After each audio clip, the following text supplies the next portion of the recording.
سألت الذكاء الاصطناعي افضل 4 لعيبه في النادي الاهلي امبارح في مباراته امام بورتو، قال لي على ال4 والرابع بالنسبه لي كان مفاجاه غريبه قوي. طبعا الراجل اختار اول لاعب وهو الاسطوره الحيه الليو وسام ابو علي. وسام ابو علي 9.5 من 10، لا يعلى عليه. هاتريك تاريخي في ماتش مهم زي ده بيخليه نجم المباراه بلا منازع. هدوء اعصاب، انهاء رائع للفرص، وتحركات ممتازه. كان قادر يخلص الماتش الاهلي تقريبا لو الفرص الاخرى تم استغلالها. واللاعب التاني طبعا كان البالونه، احلى بالونه شفتها في حياتي، احمد مصطفى زيزو. احمد السيد زيزو نجم الماتش بجانب وسام ابو علي. زيزو ظهر بمستوى خرافي رغم ابتعاده عن الملاعب.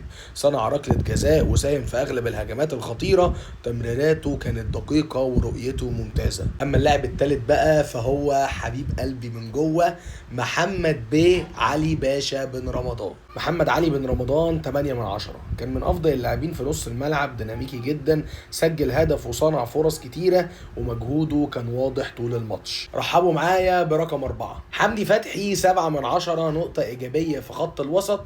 قطع كرات كتير وكان ليه دور في بناء الهجمات، بس للأسف خرج مصاب. ده بقى كان رأي الذكاء الاصطناعي. المهم رأيك انت، اكتب لي في الكومنتس مين أكتر 4 ترشحهم إن هم كانوا نجوم المباراة امبارح من سكواد النادي الأهلي.